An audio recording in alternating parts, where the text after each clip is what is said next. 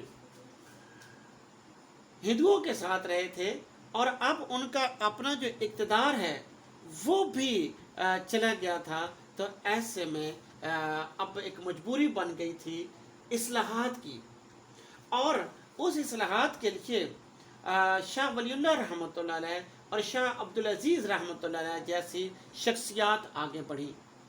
انہوں نے معاشرے کے اندر اصلاحات نافذ کرنے کی کوشش کی، بہت سی بدعتیں پیدا ہو گئی تھیں، اور ان بدعتوں سے چھٹکارا پانے کے لیے معاشرے کے اندر انہوں نے اسلامی رسوم و رواج کو ترویج دینے کی کوشش کی۔ اسی کی اگلی کڑی ہے سید احمد بریلوی رحمۃ اللہ علیہ۔ سید احمد بریلوی رحمۃ اللہ علیہ نے اسی طرح سے اصلاحات کی ہیں، تاہم انہوں نے سکھوں کے خلاف جہاد بھی کیا ہے۔ 1826 عیسوی سے لے کر 1831 عیسوی تک سید احمد بریلوی رحمۃ اللہ علیہ نے سکھوں کے خلاف جہاد کیا ہے۔ پہلی جنگ میں یقیناً مسلمان کامیاب ہو گئے تھے، اس کے بعد پہلی جنگ میں 700 سکھ مارے گئے، اور اس کے بعد سید احمد بریلوی نے مفتوحہ علاقوں کے اوپر اسلامی نظام کا نفاذ کر دیا، نفاذ شریعت کر دیا۔ بہت سے جو زعماء تھے انہیں یہ بات پسند نہ آئی، اور آہستہ آہستہ وہ لوگ سکھوں کے ساتھ اندرون خانہ ملتے چلے گئے۔ جب 1831 عیسوی میں بالا کوٹ کے مقام پر بہت بڑا معرکہ پیش آیا، تو اس وقت بہت سے زعماء، مسلمان زعماء اندرون خانہ سکھوں کے ساتھ ملے ہوئے تھے۔ چنانچہ اس جنگ کے اندر سید احمد بریلوی رحمۃ اللہ علیہ شہید ہو گئے، اور بہت سے مجاہد شہید ہوئے، اور یہ ساری کی ساری جو کارستانی تھی اپنوں کی ہی تھی۔ اس کے بعد آگے میاں بشیر احمد لکھتے ہیں کہ 1857 کی جنگ آزادی ہوتی ہے، اور 1857 کی جنگ آزادی جس انگریز غدر کہتے تھے، ہم جنگ آزادی کہتے تھے، یہ ناکام ہو گئی تھی، اور اس کی بہت سی وجوہات ہیں، لیکن اس جنگ آزادی کی ناکامی کی وجہ سے مسلمانوں کو بہت سی تکلیفیں اور نقصان برداشت کرنے پڑ گئے تھے۔ اس کے لیے سید احمد کے نام کے ایک اور عظیم شخصیت اٹھتے ہیں جن کے دل میں امت کا درد ہے، جو چاہتے ہیں کہ مسلمان اپنی کھوئی ہوئی طاقت کو دوبارہ بحال کر لے، اور وہ ہے سر سید احمد خان۔ انہوں نے معاشرے کے اندر بہت سی اصلاحات نافذ کی، علی گڑھ اسکول بنایا، جو بعد میں 1877 عیسوی میں 1877 میں یہ کالج بن گیا، تہذیب الاخلاق جاری کیا، اور اس کے ذریعے مسلمانوں کو تہذیب اور اخلاق کی باتیں سکھائی جاتی تھی۔ سر سید احمد خان 1884 عیسوی میں لاہور آئے ہیں، یاد رکھیں 4 دفعہ لاہور آئے ہیں سر سید احمد خان، اور یہاں کے لوگوں نے انہیں وارم ویلکم کیا۔ یہاں پر سر سید احمد خان کی طرف پنجابی یا لاہور کے لوگ اس طرح سے دوڑے جیسے پیاسا پانی کی طرف دوڑتا ہے، اس لیے سر سید نے انہیں زندہ دلان پنجاب کہا تھا۔ سر سید نے 1886 عیسوی میں آل انڈیا محمدن ایجوکیشنل کانفرنس کی بنیاد ڈالی۔ اس کے تحت ہر سال ایک جلسہ ہوتا تھا، کانفرنس ہوتی تھی، اور مسلمانوں کی جو تعلیمی صورتحال ہے اس حوالے سے مباحث ہوتی تھی، اور انہیں طرح طرح سے لیکچرز دیے جاتے تھے۔ اس سے پہلے 1867 عیسوی میں بنارس کے مقام پر اردو ہندی جھگڑا ہوا تھا، اور سر سید نے اس وقت کہا تھا ایک انگریز کمشنر سے کہ جو زندہ رہے گا وہ دیکھے گا کہ آپ مسلمان اور ہندو ایک قوم بن کے نہیں رہ سکتے۔ 1885 عیسوی میں انڈین نیشنل کانگریس کی بنیاد پڑتی ہے، اور اس میں مسلمانوں اور ہندوؤں دونوں کو دعوت دی جاتی ہے شمولیت کی، لیکن سر سید احمد خان جیسا زیرک اور دور اندیش شخص مسلمانوں کو منع کرتا ہے کہ وہ انڈین نیشنل کانگریس میں شامل نہ ہوں، اور انہیں پہلے اپنی تعلیم کی طرف توجہ دینی چاہیے۔ اس کے ساتھ ہی ساتھ سبق کے اندر جس طرح کا سیکوینس چل رہا ہے ویسے ہی میں آپ کو بتانے کی کوشش کر رہا ہوں۔ 1857 کی جنگ آزادی ناکام ہو گئی تھی، اور کیوں اور انگریزوں کے خلاف یہ جنگ آزادی کیوں ہوئی تھی، مسلمانوں اور انگریزوں کے درمیان خلیج کیوں پیدا ہوئی تھی، اس پر 1857 میں سر سید احمد خان نے رسالہ اسباب بغاوت ہند لکھا تھا، جو 1859 عیسوی میں شائع ہوا، ملکہ برطانیہ کو بھیجا گیا، اور یہی نہیں برطانوی پارلیمنٹ میں بھیجا گیا، اس انگریزی میں اس کی ٹرانسلیشن کروائی گئی، تاکہ اور اس میں بتایا گیا کہ انگریزوں کی کون سی غلطیاں تھیں اور کس طرح سے انہوں نے مسلمانوں کو نظر انداز کیا ہے، اور جس کے رد عمل میں مسلمان اٹھ پڑے۔ سر سید احمد خان جیسی عظیم الشان شخصیت 1898 عیسوی میں اپنے خالق حقیقی سے جا ملی، اور یوں ایک بہت بڑا چیپٹر جو ہے اگرچہ ظاہراً بند ہو گیا لیکن وہ بند نہیں ہوا، وہ جاری رہا۔ سر سید کا جو مکتبہ فکر ہے اس میں محسن الملک، وقار الملک، حالی، شبلی، نذیر احمد، ذکاءاللہ، سید امیر علی جیسی نامور اور قداور شخصیات موجود تھیں۔ ان تمام نے اپنے اپنے حصہ کا کام کیا ہے، اور جو سر سید کے فکر ہے، سر سید کے جو اصلاحات ہیں ان کو آگے بڑھانے میں ممد و معاون ثابت ہوئے ہیں۔ تحریک سر سید اگرچہ مسلمانوں کی بیداری کی تحریک تھی، اور اس کے ذریعے سر سید ہر صورت مسلمانوں کو پڑھانا چاہتے تھے، تاہم یہ جو تحریک سر سید ہے اس کا زیادہ جھکاؤ انگریزوں کی طرف ہو گیا تھا۔ انگریزی کلچر آنا شروع ہو گیا، انگریزی جو علوم ہیں، علوم و فنون وہ آ رہے تھے۔ بلا شبہ علوم و فنون بری بات نہیں تھی، لیکن انگریزی کلچر کا آنا زیادہ پسندیدہ عمل نہیں تھا، چنانچہ اس کا رد عمل ہوا، اور اس کے رد عمل میں دارالعلوم دیوبند وجود میں آ گیا۔ دارالعلوم دیوبند کے بنانے والے یا اس کے جو بانیان تھے وہ قرآن و حدیث کو مغرب کی بنسبت زیادہ اہمیت دیتے تھے، اور قدیم علوم اور جو مسلمانوں کے قدیم رسوم و رواج ہیں اس کو زیادہ پسند کرتے تھے، تو اس کا جھکاؤ دوسری طرف ہو گیا۔ تو اس کے بعد ایک اور ادارہ قائم ہوا، ندوۃ العلماء، جس میں قدیم اور جدید سوچ کو مدغم کرنے کی ایک کاوش کی گئی۔ سر سید اور علماء دیوبند، علماء ندوۃ العلماء کے بعد ایک اور قداور شخصیت پیدا ہوتی ہے، اور وہ ہیں اقبال۔ اقبال نے مشرق و مغرب کے بہت سے علم پڑھ رکھا تھا۔ انہوں نے اپنا فلسفہ خودی اور انسان کامل کا فلسفہ پیش کیا، جس میں اطاعت، اس کے بعد جو ہے مختلف مراحل انہوں نے خودی کے بیان کر دیے، اور اس کے بعد اب ہم دیکھتے ہیں کہ اقبال جو ہیں خودی پورا ایک 1.5 اقتباس مصنف نے اس کے لیے صرف کیا ہے، جس میں وہ ہمیں بتاتے ہیں کہ قرآن کا مطالعہ، عشق رسول صلی اللہ علیہ وآلہ وسلم، اور ساتھ ہی ساتھ امید کا دامن تھامے رکھنا، یہ ساری باتیں جو ہیں یہ اقبال کی فلسفہ خودی میں پائی جاتی ہیں۔ اور اسی طرح مختلف مراحل ہیں، اطاعت، ضبط نفس اور نیابت الہی، اس پر پہنچ کر خود ہی بیدار ہو جاتی ہے۔ اس کے بعد آگے اقبال کے بعد پھر بتاتے ہیں کہ اب مسلمانوں کی جو علمی حالت ہے وہ بہتر ہو گئی تھی، اور اس جامعہ عثمانیہ 1919 عیسوی میں نظام عثمان علی خان نے حیدرآباد دکن میں قائم کی، لیکن علمی حالت تو بہتر ہو گئی تھی، مسائی کام آئی تھی، لیکن معاشی زوال جاری تھا۔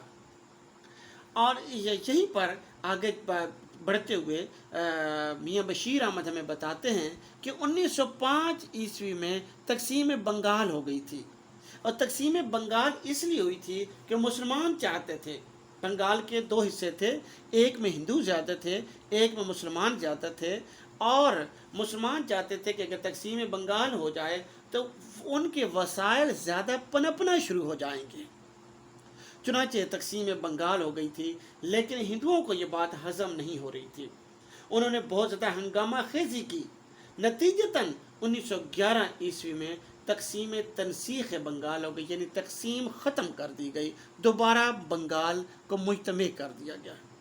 انہی ہنگاموں کے دوران مسلم لیگ کا قیام 1906 عیسوی کے اندر ہو گیا تھا، کیونکہ کانگریس تو ہندوؤں کی جماعت بن گئی تھی، ہندوؤں کی نمائندہ جماعت تھی، ہندوؤں کی ترجمان تھی، تو مسلمانوں کی ترجمان جماعت کی ضرورت تھی، چنانچہ مسلم لیگ 1906 میں ڈھاکہ میں قائم ہوئی تھی۔ اسی جماعت نے جداگانہ انتخابات کا مطالبہ 1909 میں کیا۔ اب عالمی سطح پر بھی کچھ تبدیلیاں وقوع پذیر ہو رہی تھیں۔ وہ جنگ طرابلس اور بلکان کے اندر 3 ریاستیں شامل تھیں۔ اٹلی نے 1912 عیسوی میں طرابلس پر قبضہ کر لیا، جو ترکی کے زیر نگین تھا، اور وہاں کے مسلمانوں کے اوپر ظلم و ستم کیا۔ اس کی وجہ سے جو مسلمان ہیں انہیں بڑی تکلیف پہنچی۔ اسی غلغلے کے اندر سیلف گورنمنٹ کا مطالبہ 1913 عیسوی میں کیا گیا۔ ساتھ ہی مصنف میں بتاتے ہیں کہ مسلم لیگ اور کانگریس کے درمیان 1916 عیسوی میں میثاق لکھنؤ کے نام سے ایک میثاق یا ایک معاہدہ طے پا گیا۔ اس کے بعد بتدریج آزادی کا جو نعرہ ہے یا جو مطالبہ ہے 1917 عیسوی میں کیا گیا۔ دراصل برطانیہ جنگ عظیم اول کے اندر مبتلا ہو گیا تھا اور وہ کمزور بھی ہو گیا تھا، جبکہ یہاں پر تعلیم کی وجہ سے اور کچھ جد و جہد کی وجہ سے، بالغ نظری کی وجہ سے، شعور مندی کی وجہ سے لوگوں کے اندر یہ بالغ نظری پیدا ہو گئی تھی کہ وہ اب آزادی چاہتے تھے۔ تو برطانیہ چاہتا تھا کہ ملکہ برطانیہ کی چھتری تلے میں آزادی دی جائے، جبکہ یہاں پر بتدریج سٹیپ بائی سٹیپ آزادی کا نعرہ بلند کیا گیا۔ 1920 عیسوی میں ہند کے اندر تحریک خلافت علی برادران نے شروع کر دی۔ دراصل جنگ عظیم اول کے اندر ترکی نے جرمنی کا ساتھ دیا تھا، اور برطانوی حکومت نے ہم سے وعدہ کیا تھا کہ اگر جرمنی ہار گیا تو وہ ترکی کو کچھ نہیں کہیں گے، لیکن جب جرمنی ہار گیا تو سب سے پہلے یہی کام ہوا کہ ترکی کو توڑ دیا گیا۔ وہاں پر مسلمانوں کی خلافت، جو مسلمانوں کی یونٹی یا اتحاد کی بہت بڑی علامت تھی، اس کو ختم کر دیا گیا۔ تو اس کے خلاف اور خلافت کو دوبارہ جاری کرنے کے لیے علی برادران نے ایک بہت بڑی تحریک خلافت شروع کی۔ گاندھی بھی اس میں شامل ہو گیا تھا، اس کی اپنی وجوہات تھیں۔ تو یہ 22-23 تک چلتی رہی، یہاں تک کہ گاندھی بھی علیحدہ ہو گیا اور تحریک خلافت آہستہ آہستہ ختم ہو گئی۔ 1928 عیسوی میں اہم واقعہ رونما ہوا۔ سر جان سائمن جو ہیں وہ ہندوستان تشریف لائے، ان کے قیادت میں ایک وفد سائمن کمیشن کے نام سے یہاں پر آیا، لیکن مسلم لیگ اور کانگریس دونوں نے سائمن کمیشن کے ساتھ ملاقات کرنے سے انکار کر دیا۔ 1928 عیسوی میں نہرو رپورٹ آتی ہیں۔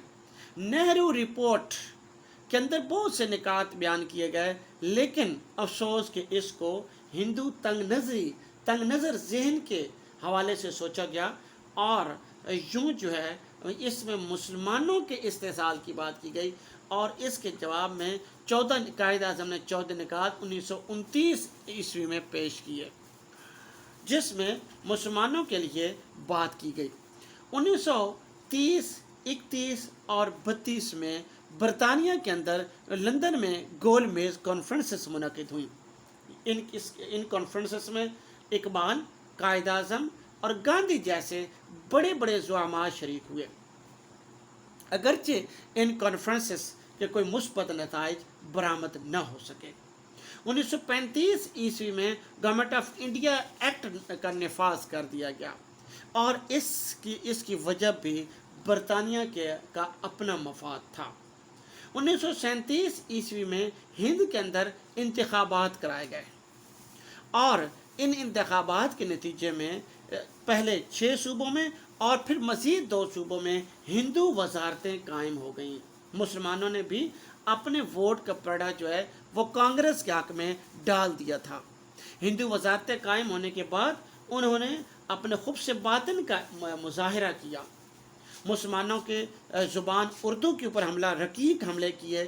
اسی طرح ترنگا یا پرچم جو کانگریس کا یہ ہندوؤں کا پرچم تھا وہ مسلمانوں پر پریشر تھا کہ وہ اس کو سلوٹ کرے. کئی اور اسلامی رسومات یا اسلامی جو قوانین ہیں ان کی دھجیاں بکھیرنے کی کوشش کی. چنانچہ مسلمان ہندوؤں سے نالاں ہو گئے. اس یہاں پر مصنف ہمیں بتاتے ہیں کہ ہند کے اندر اور بہت سی جماعتیں بھی وجود میں آ چکی تھیں اس وقت، جیسے جماعت الاحرار، جیسے نیشنلسٹ مسلمانوں کی جماعت، اسی طرح سے خدائی خدمتگار، اور اسی طرح دیوبند. تو بہت سی جماعتیں اور بھی وجود میں آ گئی تھیں. آل انڈیا مسلم لیگ کا 25واں سالانہ اجلاس 1937 عیسوی میں منعقد ہوا، اور اسی کا شاخسانہ تھا کہ 23 مارچ 1940 عیسوی کو آخر قرارداد پاکستان منظور ہو گئی. اور اس کے بعد مسلم لیگ نے انتھک محنت کی کوشش کی. جنوری 1947 عیسوی سے مسلم لیگ نے بھرپور جد و جہد کا آغاز کیا، اور اس کے نتیجے میں 7 سال بعد پاکستان مارچ وجود میں آ گیا. 1944 عیسوی میں مسلم لیگ اور یونینسٹ پارٹی کے درمیان جھگڑا ہو گیا تھا. یونینسٹ پارٹی پنجاب کی حکمران پارٹی تھی اور وہ تخلیق پاکستان کے لیے رضامند نہیں تھی. 1945 بعد میں ان دونوں کے درمیان صلح ہو گئی. 1945 عیسوی میں شملہ کانفرنس منعقد ہوئی. 1945-46 میں نئے انتخابات منعقد ہوئے، اور اب مسلم لیگ کا یوں سمجھے ریوائول ہو گیا تھا.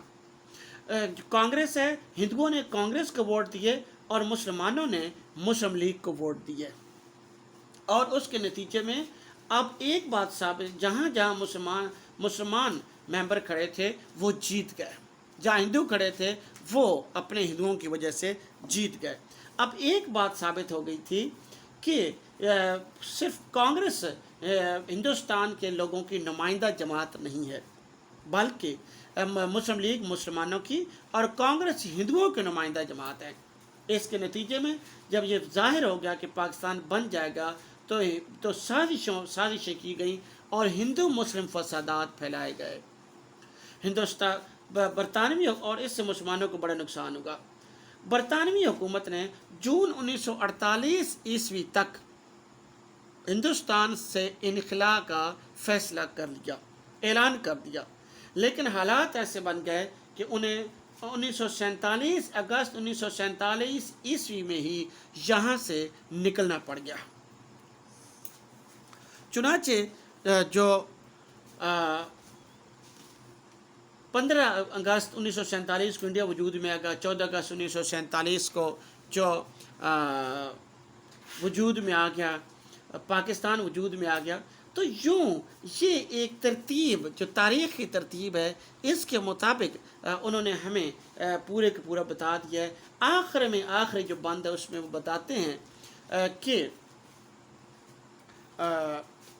میاں بشیر احمد آخری بند میں ہمیں یہ بتاتے ہیں کہ پاکستان اس لیے کا نصب العین جو ہے، جو پاکستان وجود میں آیا تھا، اس کی وجہ یہ تھی کہ یہاں پر مسلمان اپنی مرضی کے مطابق زندگی گزاریں گے، وہ کلمات اللہ کے مطابق زندگی گزاریں گے. یہاں پر مسلمانوں کے ساتھ ساتھ غیر مسلموں کے بھی حقوق ہوں گے، کیونکہ وہ بھی پاکستانی ہیں. عورتوں کے حقوق ہوں گے.